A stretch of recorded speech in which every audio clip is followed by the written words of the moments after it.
행하였더라. 그들이 바로에게 말할 때에 모세는 80세였고 아론은 83세였더라. 아멘. 오늘 설교 제목은 3절에 있는 내용이죠. 내 표징과 내 이적을 애굽 땅에서 많이 행할 것이나. 그래서 애굽에 내린 재앙은 표징과 이적이었다는 거죠. 표징이 무엇입니까?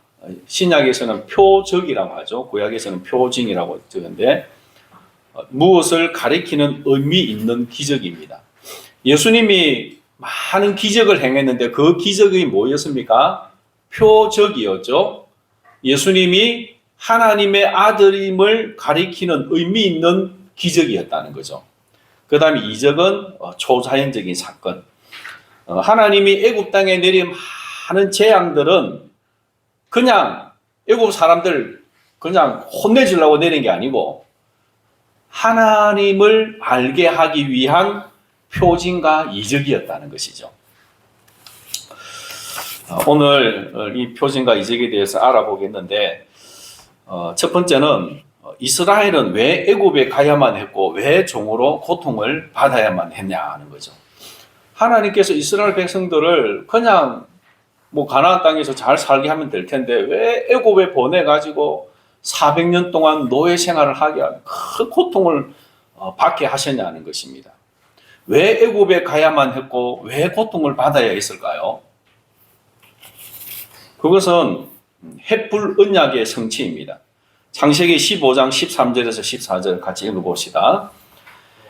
여호와께서 아브라함에게 이르시되 너는 반드시 알라 내 자손이 이방에서 격이 되고 그들을 숨기겠고 그들은 400년 동안 내 자손을 괴롭히리니 그들이 숨기는 나라를 내가 징벌을 하치며 그 위에 내 자손이 큰 재물을 이끌고 나오리라. 하나님이 아브라함과 언약을 맺었잖아요.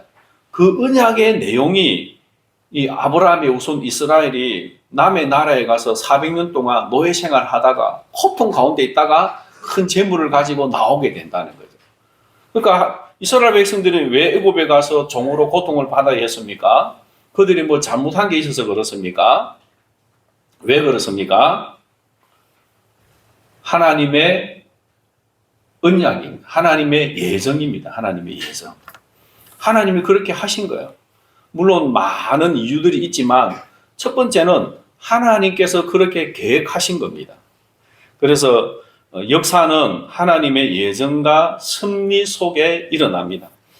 우리나라가 왜 일제시대 때 35년 동안 식민지로 살아야 했습니까?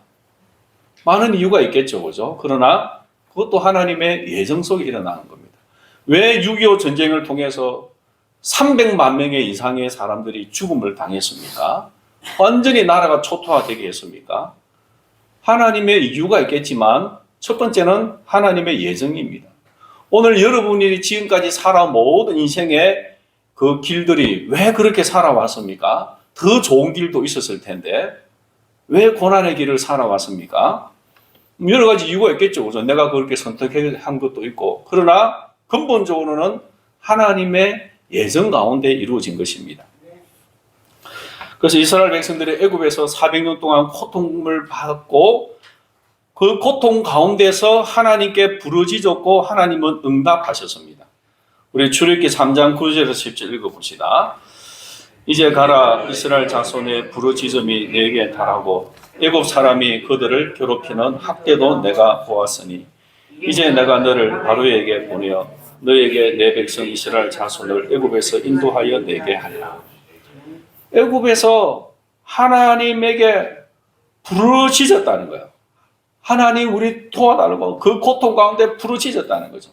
그리고 하나님은 그것을 들으시고 구원해 주신다는 거죠.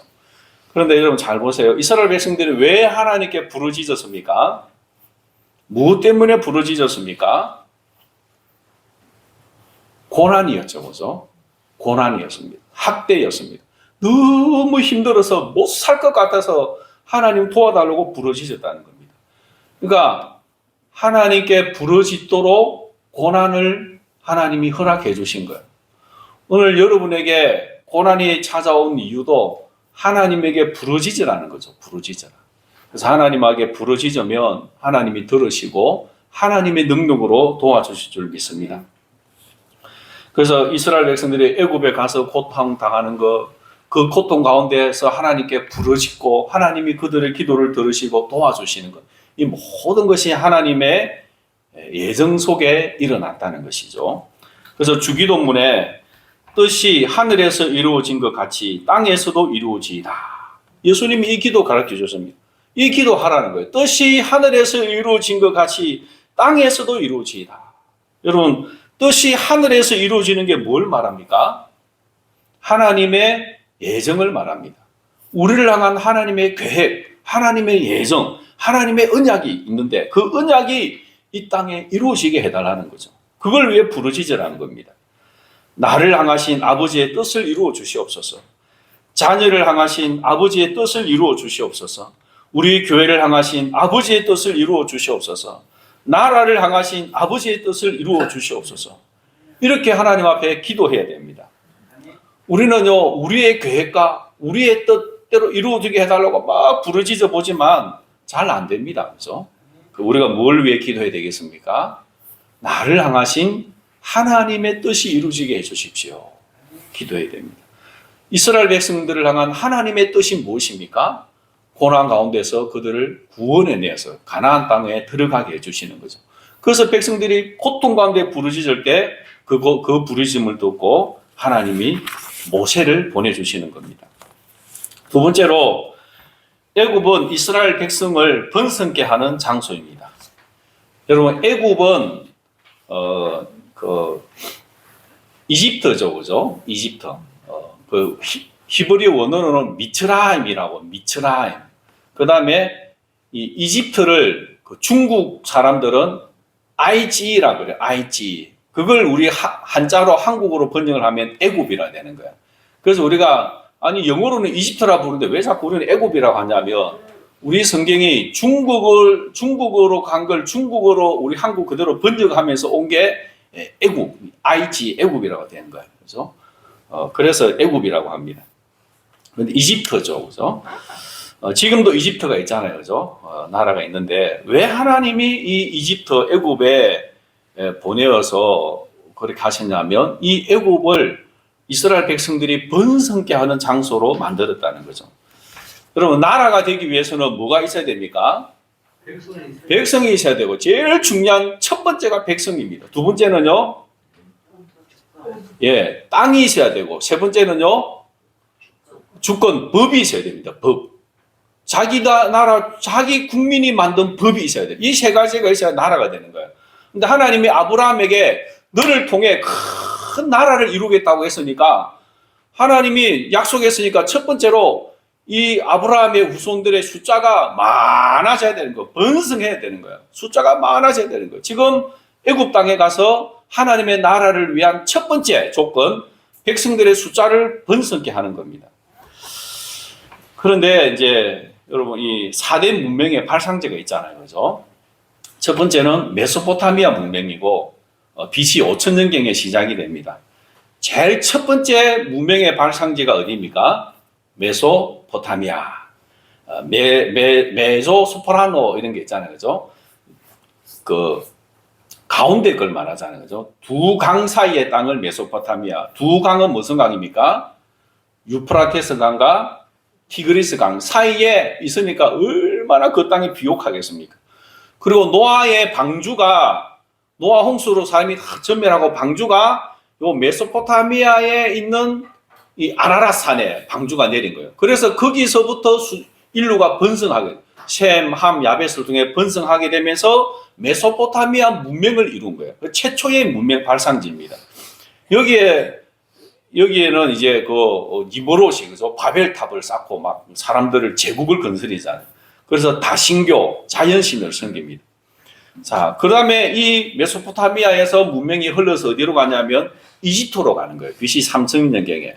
요 이집트에는 무슨 강이 있습니까? 나일강이 있죠, 그죠? 나일강이 하나가 아니에요. 가다가 벌어져요. 나일강의 삼각주라고 해요. 미츠라임이라고 하는 쌍수인데 아랫땅과 윗땅 이렇게 나눠지는 거예요. 그래서 그 나일강 삼각주에 땅이 얼마나 비옥한지 몰라요. 그래서 거기서 농사 지어갖고 막 엄청나게 풍요로움을 누리는데 거기서 이집트 문명이 발달한 거예요.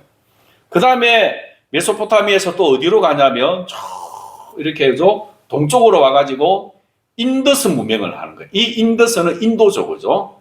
여기도 자연 풍요를 숭배하고 힌두교, 인도의 그 겐지스 강이죠. 이쪽으로 강을 통해서 인더스 문명이 발달합니다. 그 다음에 또 여기 더 동쪽으로 와가지고 어디 갑니까? 중국 항하 문명을 이루죠. 항하 강의 문명을 이룹니다. 여기서 BC 3000년경에.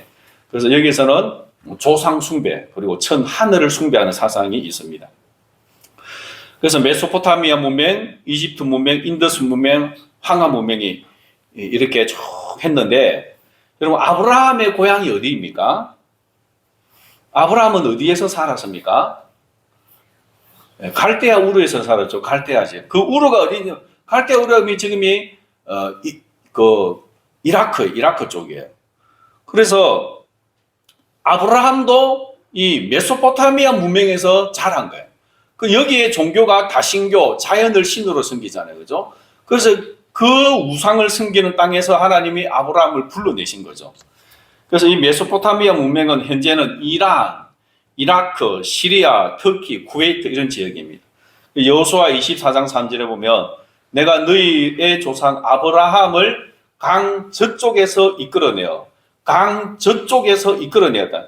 지금 여호수아는 어디에서 이야기하냐면 가나안 땅에서 강 저쪽은 유프라테스 강 너머에서 메소포타미아에서 유프라테스 강을 건너서 이 가나안 땅으로 불러내셨다는 거죠.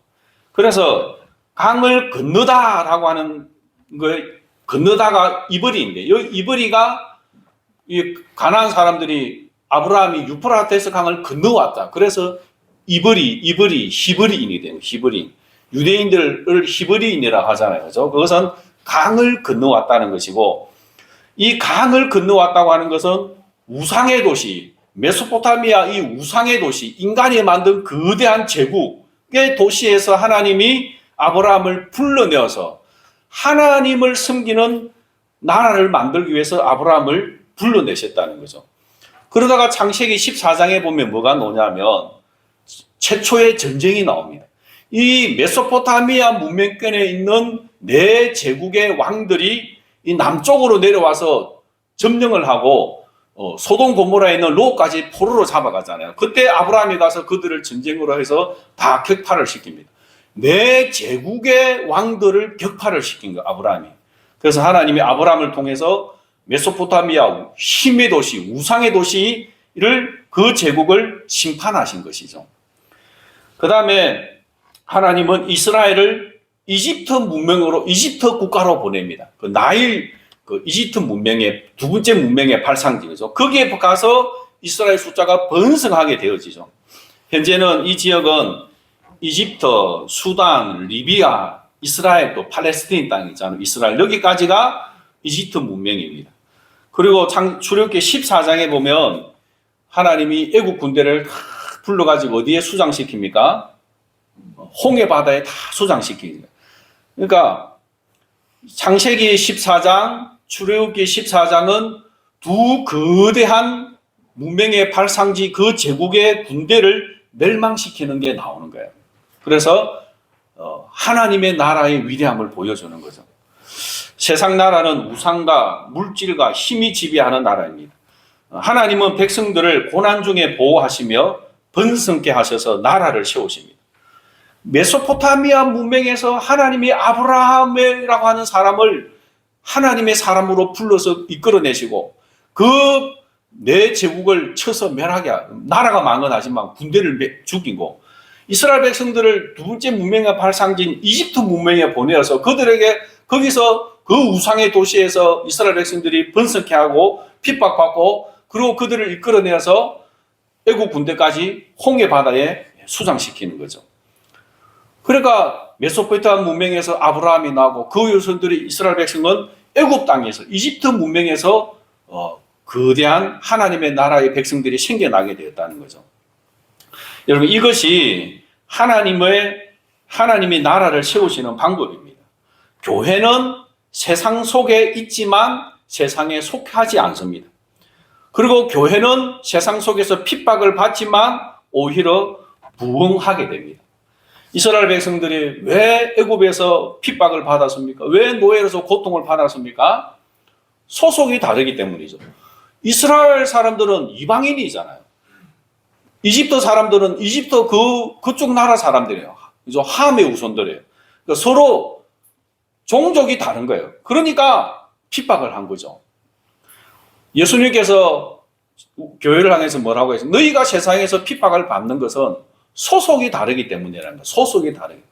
우리는 하나님의 백성으로 하나님에 속했고 이 세상은 거대한 용이 준 근세를 가진 짐승 사탄의 세력에 속했기 때문에 교회는 이 세상 속에서 핍박을 받는다는 거죠.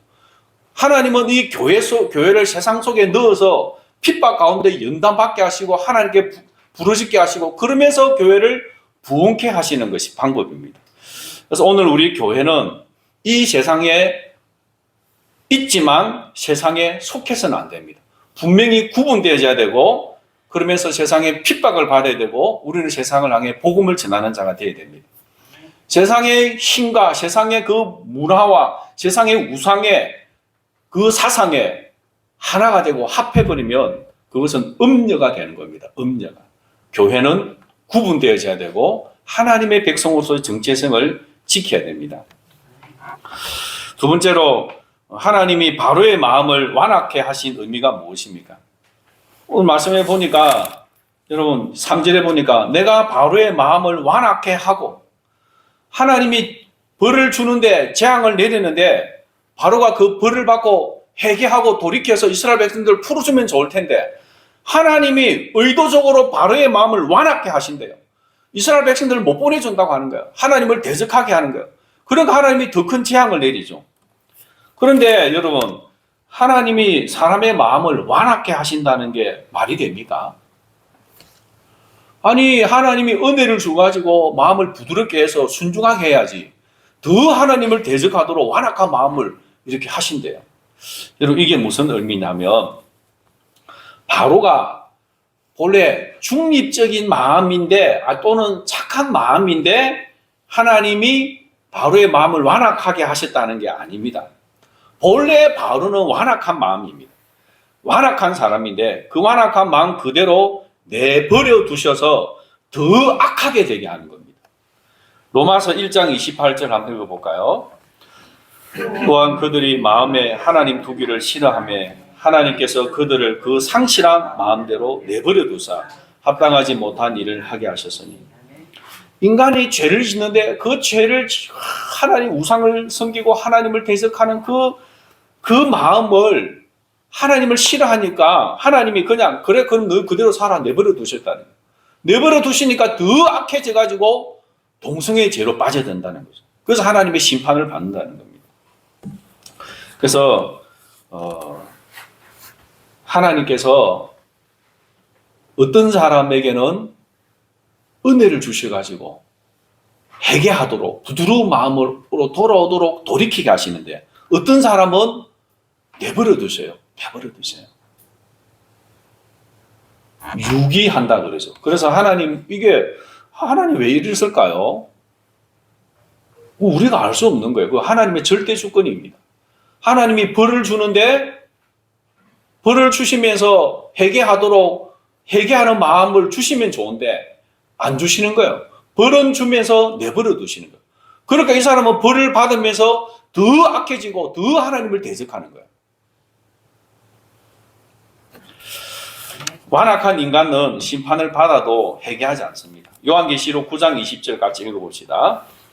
이 재앙에 죽지 않고 남은 사람들은 손으로 행한 일을 회개하지 아니하고 여러분 하나님께서 부드러운 마음, 회개하는 마음을 주셔야 회개가 가능합니다. 오늘 여러분들이 이렇게 교회를 나오셨잖아요. 그죠? 우리 여러 성도님들이 과거에 예수님 믿다가 하나님을 떠났다가 세상에서 있다가 이렇게 또 교회로 오신 분도 있는데 여하튼 여러분들이 회개하고 교회로 왔다는 것은 하나님께서 여러분들의 마음에 은혜를 주셨다는 겁니다. 하나님이 은혜 안 주고 내버려 두면 절대로 하나님께 안 돌아옵니다. 오히려 더 하나님을 대적하게 되죠. 그러니까 나를 이렇게 하나님의 예배하는 자리로 불러주신 것은 하나님이 나를 택하여서 은혜를 주셨다는 겁니다. 그러니까 얼마나 하나님께 우리가 감사해야 되겠습니까? 내가 착해서, 내가 지혜로워서 회개하고 하나님께로 돌아온 게 아니고 하나님의 은혜로 우리가 회개하고 돌아오게 된 것이라는 겁니다. 그래서 우리가 기도할 때도 하나님의 은혜를 구해야 됩니다. 우리가 다른 사람을 위해서 기도할 때도 하나님 저 사람에게 지혜를 주셔서 돌아오게 해주시고 이게 안 됩니다.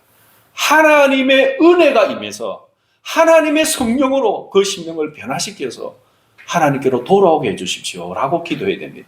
하나님의 은혜가 아니면은 회개하고 돌아오는 것은 불가능합니다. 하나님이 바로에게 은혜의 마음, 회개의 마음을 안 주시고 내버려 두시니까 더 완악해지고 더 대적하게 되는 것이죠. 세 번째는 재앙은 표징과 이적입니다. 표징과 이적이라는 뜻은 애굽이 그동안 누려왔던 부유함, 그들이 이룩했던 위대한 문명, 그 문명은 그들이 믿고 있던 신들의 축복이 아니라 하나님의 은혜였다는 것을 깨닫게 하십니다.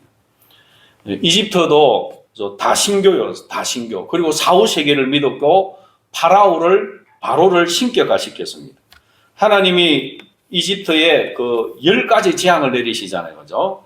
출애굽기에 보면 10가지 재앙이 쭉 나오는데 첫 번째는 나일 강물이 피가 됩니다. 이 피는 뭐 제 생각은 그래요. 사람의 피처럼 이런 피가 된 게 아니고 강물이 적조가 일어나면 벌겋게 되잖아요. 거기는 생물이 살 수 없고 썩은 악취가 나잖아요. 아마 그렇게 하신 것 같아요. 이것은 나일 강을 다스리는 신이 있다고 믿었습니다. 그 신이 나일 강을 잘 관리를 하고 때로는 풍요를 주고 이 물이 범람하게 해서 그 범람한 물로 해서 땅이 비옥하게 되고 그래서 농사를 짓고 풍요하게 된다고 믿고 있었습니다. 나일 강에다가 늘 제사를 지냈습니다. 그런데 하나님이 나일 강을 피로 만들어 버린 거예요. 하나님이 피로 만들으니까 이 강물이 그냥 다 피로 변해서 먹을 수 없고 농사도 못 짓고 썩어서 악취가 나는 거예요. 고기도 다 죽어버리고 자기들이 믿는 나일강의 신에게 아무리 빌어봐도 안 되는 거예요. 해결이 안 되는 거예요. 두 번째는 뭡니까? 개구리 재앙입니다. 개구리가 막 강에서 올라와가지고 집에도 들어오고 잠자고 있는 침대에도 벌떡 뛰어 올라오고 밥상에도 개구리가 덮치고 막 감당이 안 되는 거예요. 근데 이게 뭐냐면 헤케트라고 하는데 개구리 머리 있잖아요. 저 개구리 머리. 그걸 여신으로 섬긴대요. 왜냐하면 개구리가 알을 낳으면 여러분 몇 개 낳습니까? 알 수천 개 낳잖아요. 그게 부화가 되면 올챙이가 막 버글버글하고 그 올챙이가 또 앞다리 뒷다리에 나와가지고 개구리가 올라오면 강에서 개구리가 막 수천 마리가 올라오는 거예요. 그래서 이 개구리를 여신으로 섬기고 출산, 생명의 신으로 섬긴 거예요. 그런데 그 개구리가 막 온통 올라와가지고는 막 혐오의 대상이 된 거예요. 근데 그 개구리가 또 하나님 앞에 봐달라고 하니까 하나님이 기도하니까 개구리 다 죽여버리잖아요. 죽인 그 개구리를 다 한때 모았더니 태산처럼 되었는데 썩은 냄새가 온 도시를 진동을 하는 거예요. 자기들이 믿던 신이 아무것도 아니구나는 걸 깨닫게 해주시는 거죠. 세 번째는 이가 나오잖아요. 모세가 이 땅에 티끌 먼지를 훅 날리니까 이게 그냥 막 온 사람과 짐승의 몸에 이가 된 거예요. 이가. 이건 뭐냐면 게버라고 하는 신이 있는데 땅의 신, 땅을 다스리는 신이 게버인데 이 게버가 땅을 잘 다스려서 이 땅이 우리가 살아가기 좋은 그런 땅이 되도록 보호해 준다고 믿고 있는데 하나님이 이 흙을 통해서 이를 만들어 갖고 사람을 괴롭히니까 자기들이 믿는 게버 신에게 아무리 빌어봤자 소용이 없는 거예요. 그래서 너희들이 믿는 신과 아무것도 아니라고 보여주는 겁니다. 그 다음에 네 번째는 파리가 막 얼마나 많이 파리떼가 올라왔는지요. 입을 벌리면 막 파리가 한 움큼씩 입에 들어오는 거예요. 집이고 바뀌고 파리 때문에 색감에 살 수가 없는 거예요. 그런데 이 파리는 개퍼리라고 하는 그 신으로 섬겼대요. 창조신이라고 믿어요. 왜냐하면 여러분 동물이 죽으면 봉지에 싸놔도 거기에 뭐가 생깁니까? 벌레가 그 구더기가 생기고 막 초파리 같은 게 막 생기잖아요. 그래서 이 사람들은 신기하게 여겼대요. 야, 이 다른 동물이나 이런 거는 새끼를 낳아가지고 생기는데 이 파리는 저절로 생긴다. 저절로. 그래서 저절로 창조된다고 믿었대요. 그래서 이걸 창조의 신으로 믿었는데 그들이 믿던 창조의 신이 막 파리떼가 엄청 와가지고 그냥 막 괴롭히는 거예요. 하나님이 또 한순간에 싹 없애버리기도 하고 그게 자기들이 믿는 신이 아무것도 아니라는 걸 보여주는 거죠. 다섯 번째는 가축에 전염병이 생겼습니다. 온 가축이 전염병이 생겨 지금의 조류독감이나 구제역 이런 거 있잖아요. 그게 막 돌아가지고 동물들이 다 죽어가는 거예요. 그런데 이집트는 제일 큰 신을 항소죠. 항소를 아피스라고 하는 신으로 섬겨요. 이 항소의 신을 이스라엘 백성들이 나중에 금송아지를 만들잖아요. 그죠? 그래서 이 항소 아피스라고 하는 이 금송아지를 만들어 이가 우리를 인도한 신이라고 섬겼는데 하나님이 전염병을 돌리니까 항소가 멋이고 다 쓰러져 죽어버리는 거예요. 너희들이 믿는 신 거 아무것도 아니라는 거죠. 여섯 번째는 모세가 이 재를 한 묶음 들어서 공중에 휙 날리니까 이 재가 날아가면서 사람과 동물의 몸에 종기를 일으켜요. 독종기 일으킨 거. 종기가 뭡니까? 피부가 썩고 고름이 나고 피부가 상해가는 거죠. 이건 이집트 사람들이 섬기는 이시스라고 하는 신이 있는데 이 이시스를 치유, 전염병, 을술의 여신으로 섬겨요. 자기들이 믿는 신이 고쳐줄 줄 알았는데 독종이 퍼져갖고 아무리 해도 안 낫는 거예요. 너희가 믿는 신 아무것도 아니라는 거죠. 그 다음에 우박이 떨어집니다. 누트, 셋, 하늘의 기후의 신을 섬긴다. 하늘의 이 누트, 셋 신을 섬겨서 하늘에서 적당한 때에 비를 내려주는 신으로 섬긴데 우박이 떨어지는 거 하늘에서 너희들이 믿는 신이 너희들에게 좋은 거 주는 거 아니라는 거죠. 그 다음에 흑암, 라, 태양을 신으로 섬기죠. 라. 그런데 하나님이 3일 동안 태양을 없애버리잖아요. 그리고 마지막은 장자의 죽음, 오시리스라고 하는 신이 있는데 생명, 사후의 세계의 신을 이 오시리스가 때에 따라서 생명을 주고 때가 되면 불러 간다고 하는데 하나님이 장자를 다 죽임으로 너희들이 믿는 신 그 가짜라는 거죠. 그래서 애굽이 그동안 누려왔던 그 풍요로움, 그들이 이루겠던 그 문화들, 자기들이 믿고 있는 다신교 여러 신들에 의해서 복을 받고 사는 줄 알았는데 하나님이 그 재앙을 통해서 그거 아니라는 거예요. 너희들이 그것은 하나님의 은혜였다. 물론 하나님의 은혜는 일반 은총이죠. 하나님이 인간에게 주신 지혜와 지식, 그런 일반 은총을 통해서 자연과 문화 이걸 통해서 주신 것이지 너희들이 믿는 신으로 된 게 아니라는 거죠.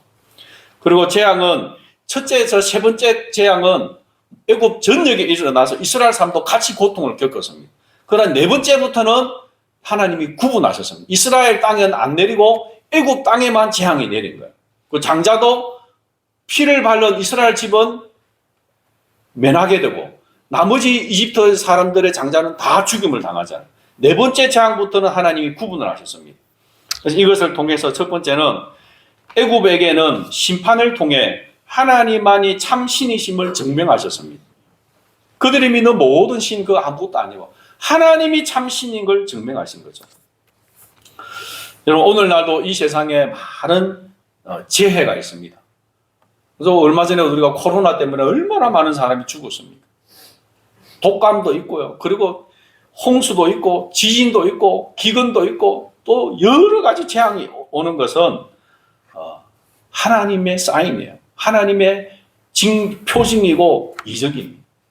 이런 재앙들을 통해서 우리는 하나님만이 이 세상을 다스리는 분인 것으로 알게 되고 인간들도 이 대자연 앞에 무릎 꿇게 되는 거죠. 두 번째는 이스라엘에게는 보호를 통해 그들의 하나님 되심을 증명하셨습니다. 오늘날도 그리스도의 왕권을 인정하지 않은 원수들에게는 재앙을 통해 그리스도께서 세상을 통치하시는 표징을 주십니다. 그러나 그의 백성들은 보호하심을 통해 그들의 구원자이자 왕 되심의 표징을 주십니다. 여러분 혹 재앙이 일어나더라도 두려워하지 말고 예수 그리스도의 보호하심을 믿고 의지하시기를 바랍니다. 우리가 이제 2026년을 시작하는데 올 한 해도 얼마나 많은 재앙과 어려움과 그죠? 그런 일들이 일어나겠습니까? 경제적인 어려움과 여러 가지 어려움들이 일어날 것입니다. 안 일어날 수가 없습니다. 왜냐하면 인간이 너무나 악하기 때문에. 아이고 하나님이 있으면 어떻게 이런 일이 일어납니까? 라고 하는데 하나님이 계시니까 이런 일이 일어나는 겁니다. 인간의 그 완악함과 그 교만을 깨트리시는 거죠. 그래서 그러나 우리 성도들에게는 이스라엘 백성도 세 번째 재앙까지는 같이 고통을 겪었잖아요. 우리 성도들도 이 땅에 임하는 재앙을 통해서 고난을 겪을 수도 있고 죽을 수도 있습니다. 그러나 분명한 것은 하나님의 백성은 하나님이 보호해 주신다는 거죠. 하나님이 지켜주신다는 거죠. 그래서 우리는 이 땅에 일어나는 재앙 때문에 두려워할 필요 없습니다. 코로나뿐만 아니라 코로나보다 더 독한 것이 와도 두려워할 필요가 없습니다. 우리가 죽어도 하나님은 우리의 영혼을 보호하셔서 천국으로 데려갔을 것입니다. 하나님이 우리를 보호하고 지켜주심을 믿고 이 땅에 일어나는 그 어떤 재난이나 여러분의 인생의 어려움도 두려워하지 말고 하나님을 의지하는 그런 하나님의 백성이 되시기를 바랍니다. 찬송가 265장입니다.